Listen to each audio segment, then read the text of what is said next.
Joining me on the line, as he does every Friday on the show, he's from Cinemablend.com. You can find him on social media at Mr. Controversy 83. We'll have links at the website. Ladies and gentlemen, Mike Reyes is here. And Mike, this week, it's James Gunn and the Suicide Squad. Oh, you can bet your ass it is. That's pretty much the only big movie that's coming out this weekend. Rightfully so, right? Yeah. Yeah, I'm glad that this has as clear a path as possible because I'm not gonna mince words. I love this movie. That's what a lot of people are kind of saying about it. I've seen one of my buddies here at work watch it last night.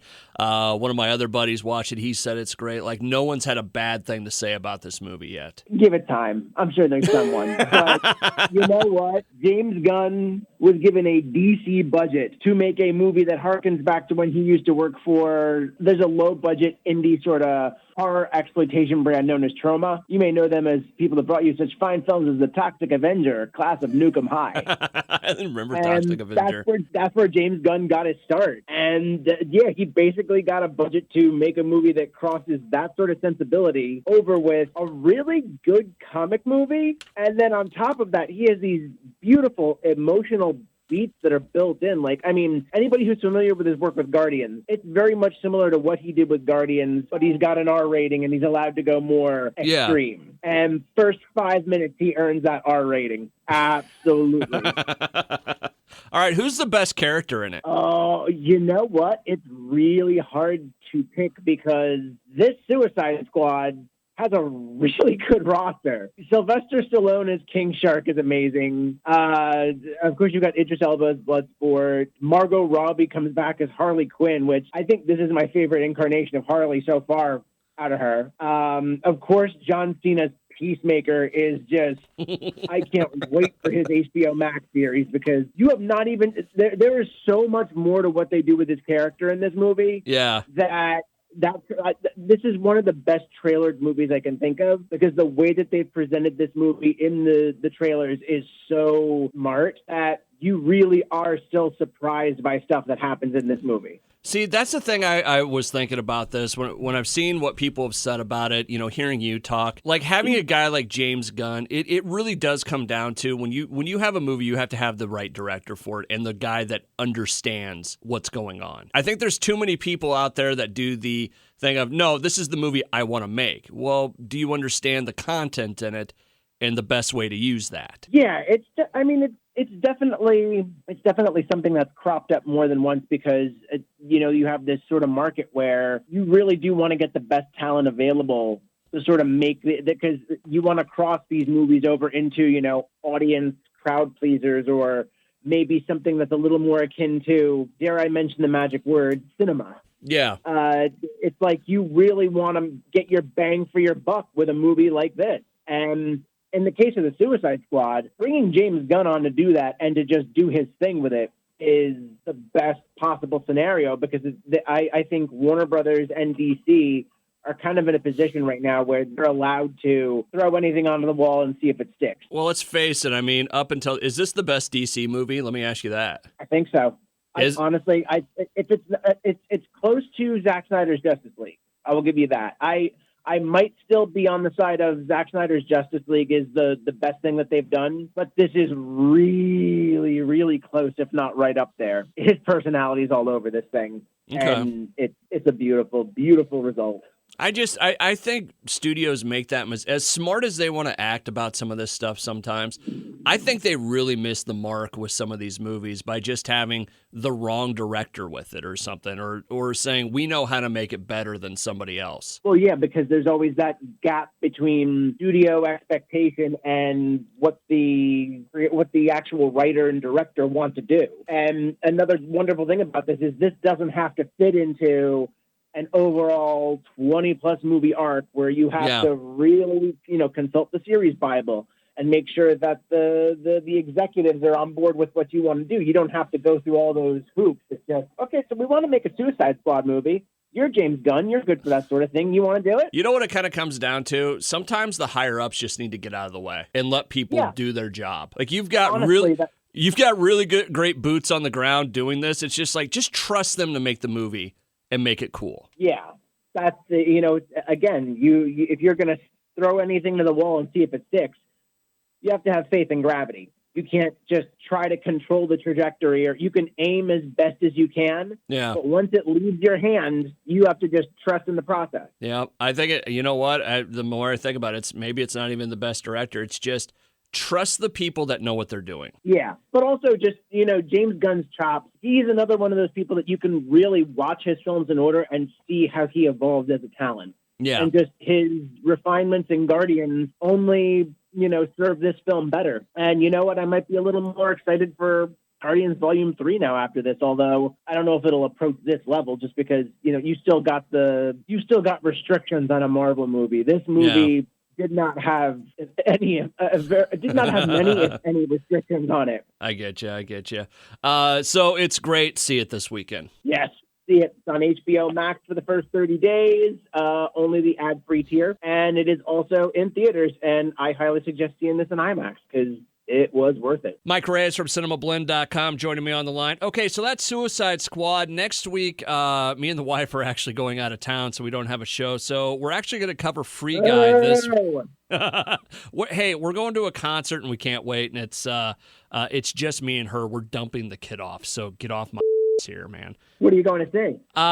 Three Doors Down and Seether. It's 20th anniversary of Three Doors Down's first album. I've never seen them before, so I've seen Seether a bunch, but I've never seen Three Doors Down. So damn it, just stepped on the tail because I was going to say, what do you see in Three Doors Down to kind of liven up the mood here? But okay, I get it. I still can't believe. Has it been 20 years since that first album? I know, right? And I can't think. It's the one with Kryptonite. Be my Superman. But I know you're like a half step away from being Creed there. Yeah. Anyway. As we next week, probably the biggest movie in a long time, or at least one that I've been real excited about, is coming out. And it seems like this thing has been around forever. Ryan Reynolds and Free Guy's coming out next week. You've seen it. The embargo's up. What is it? Is it going to be worth it, man? Yes. Is it? I absolutely believe that Free Guy is worth going back to theaters. It's one of, I would say, out of the movies that we've seen postponed to stay in theaters, because that was the big reason that Free Guy was pushed, because it was something like a Black Widow where Fox 20th Century Studios, now part of Disney, really believed in sending this film out. And their faith was absolutely justified, because after seeing this myself, it's fantastic. I've been living with this movie for a while because I did the set visit back in 2019. And then, there were press conferences and, we just did the junket for it. And there's been all of this buildup and all of this continued marketing. And it's like, okay, well, is it going to be worth it? Because sometimes, you get sold a movie so much that the hype kind of gets to a certain point. This was start to finish very sweet, very hysterical. It's basic story notes for everyone is Ryan Reynolds plays an NPC named Guy. He's a bank teller. Non-playable character. Yes, NPC, non-playable. Do you not trust our audience that much? No. Okay, well, you're the expert here, so I'll just follow your lead. Anyway, Guy's a non-playable character in this game called Free City. It's like Fortnite meets The Sims meets Grand Theft Auto. And through random events, he starts to become sentient, and basically the story picks up from there, because there's a character named Millie who plays an avatar known as Molotov Girl, played by Jodie Comer. Okay. He is looking for code that may prove that the original game she and another programmer had designed was kind of stolen and used in Free City. It sounds like Tron.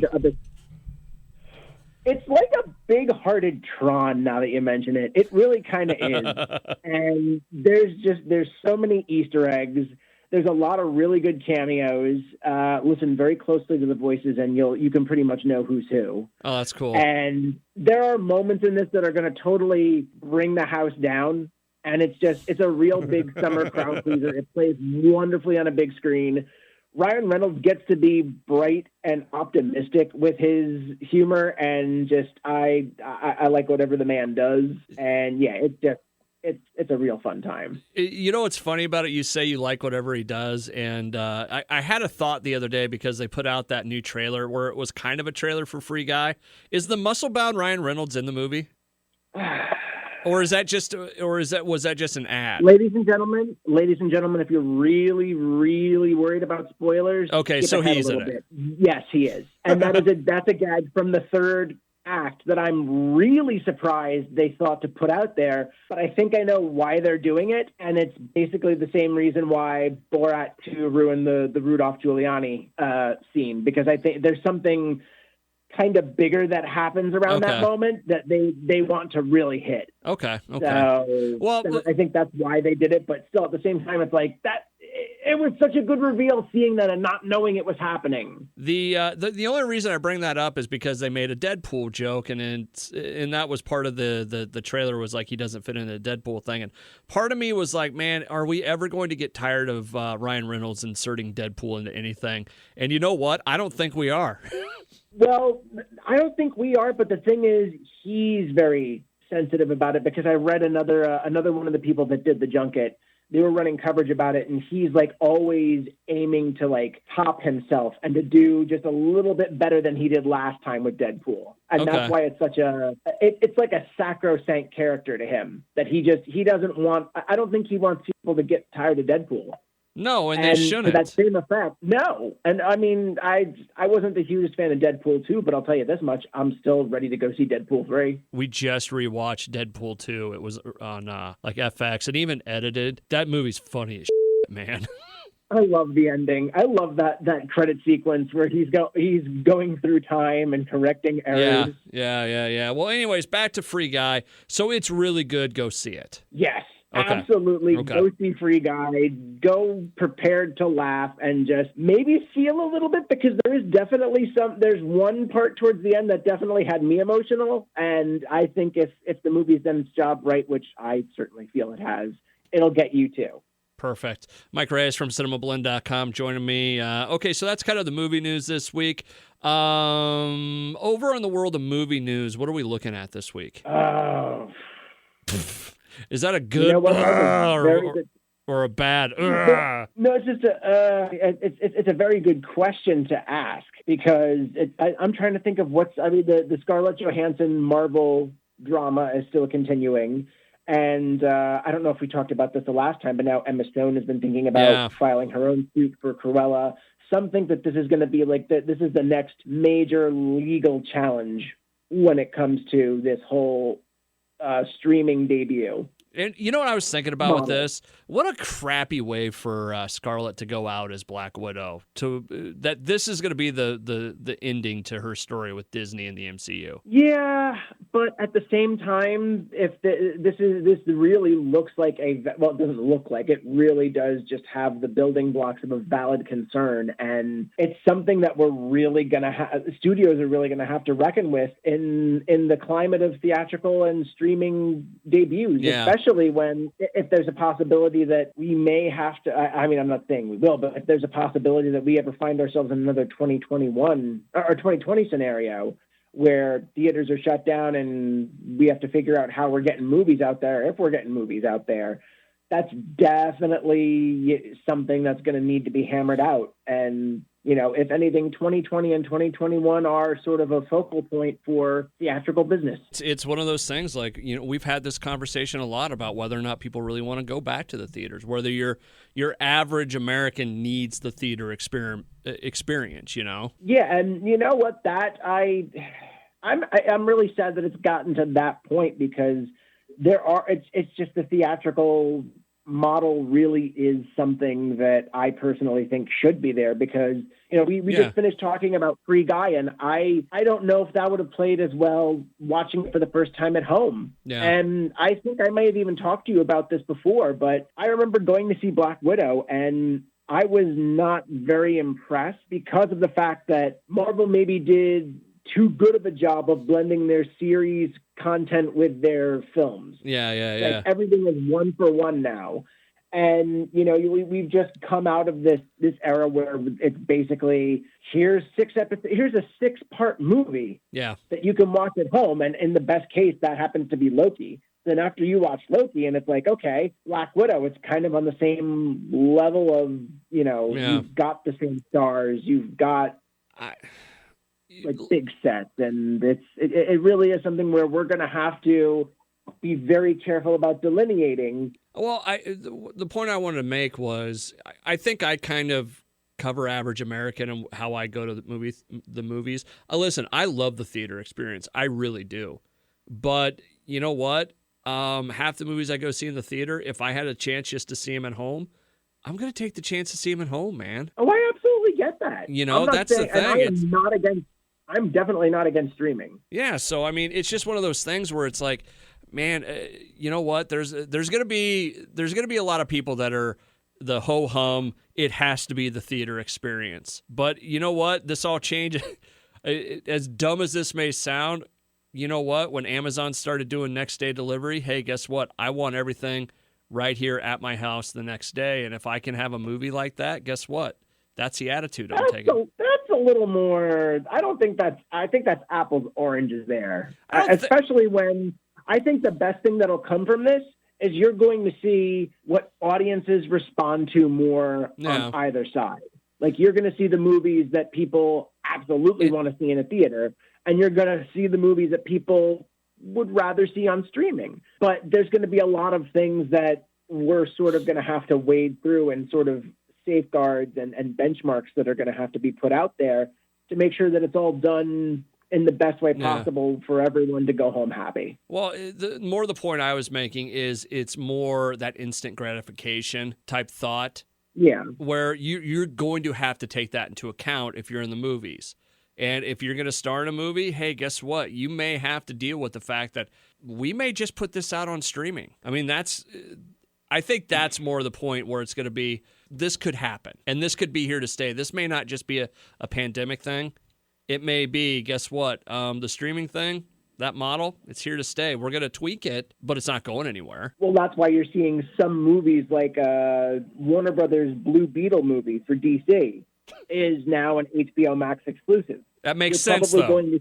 You're probably going to see more of these movies because, like, in the production phase, day one, it's like, this isn't like we've already seen it before, but now more than ever, you'll see certain projects shift over to there because it's a better way to open a movie. That'll probably help with how they budget things, how they handle. It'll help inform every decision. So that way, if this movie is going to streaming, it is meant to be for streaming. It is the maximum impact going to streaming. You know what, though? Like right now, it's about finding our way out of the wilderness.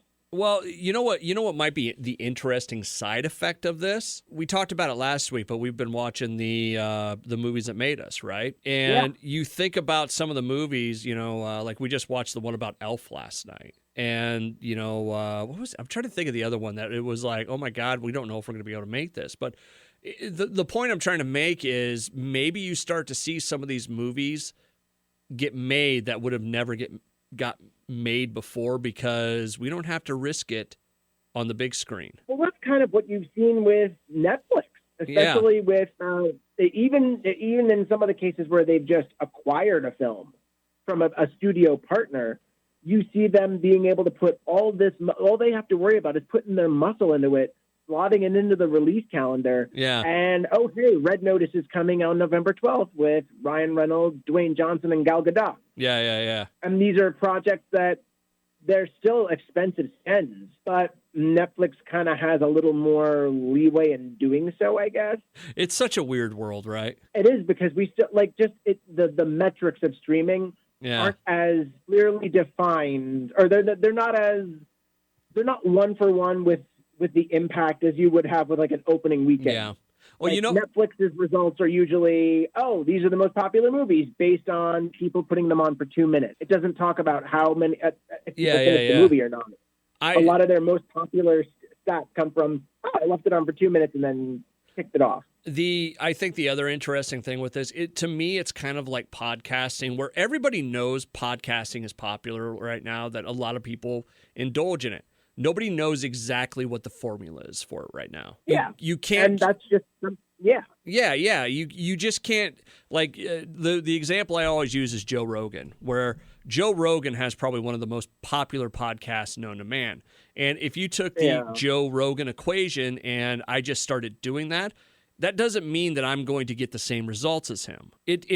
There's no equation for it yet, is what I'm trying to say. There's no, if you do this, this is going to happen. I don't know. Yeah, it's early days. This is almost like when television first started, and everybody thought, oh, television's going to kill movies. Why would people want to go to the movies when television's there?